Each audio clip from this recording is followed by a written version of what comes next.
South Africa marked International Day of Education yesterday. Under the spotlight, public conversations around learning and success often default to a familiar image: school, university, graduation, career.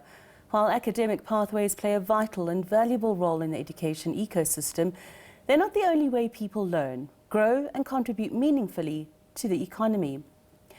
What is far less understood is the role of outcomes-based, occupationally directed learning. This is a form of education that focuses on applied competence, workplace performance and lifelong development, and which operates alongside universities within South Africa's National Qualifications framework. Now, this form of learning could also alleviate the challenge of many matriculants who've passed with a bachelor's but cannot get space at institutions of higher learning.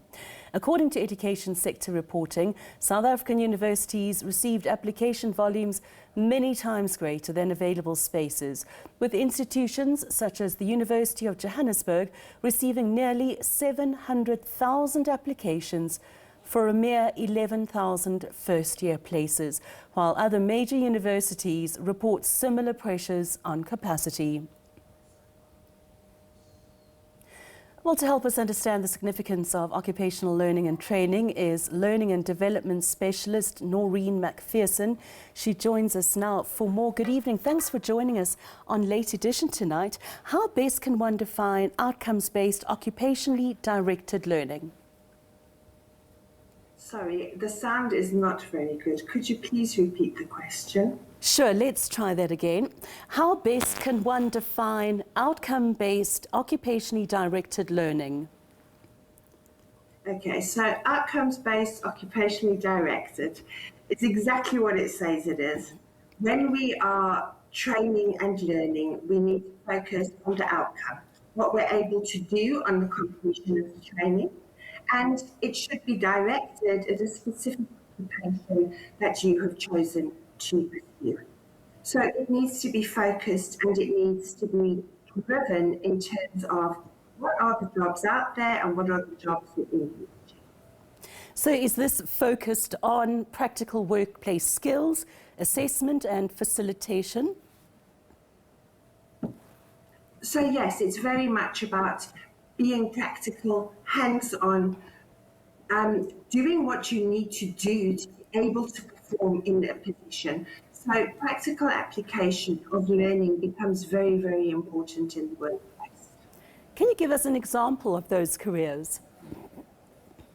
So typically we could take something like an electrician or a boiler maker, but even somebody like an HR practitioner or a hairdresser, a first aid responder. Typically learning should focus on the knowledge that we acquire and what we know, but also what we're able to do and how important those skills are when it comes to job application. Is enough being done to promote this kind of learning?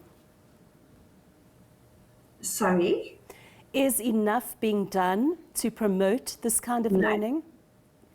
I don't think so. I think, traditionally we all believe that when we leave school, we need to go to university and we need to get a degree to be able to acquire a job.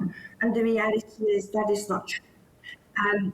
We don't need to go to university to obtain qualifications and to gather the skills that we need to pursue any career of our choosing. Are there enough TVET colleges and academies to address the skills, the needs of skills in South Africa at this time? I think there are a lot.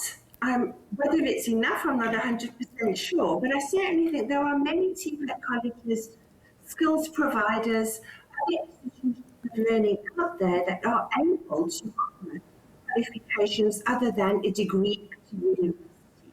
I'm just not sure whether people are really accepting of the fact that you don't need to go to university in order to obtain a diploma, an advanced diploma, at the same level as a degree or an honours program. Noreen, we seem to be having a bit of difficulty with the sound there, so I'm going to unfortunately wrap up this interview. Thank you for your time tonight, and hopefully we can catch up with you at a later stage. And that was Noreen MacPherson, and she is from the Learning and Development. She's a Learning and Development Specialist, just chatting to us there about different academies and TVET colleges and the skills need in South Africa.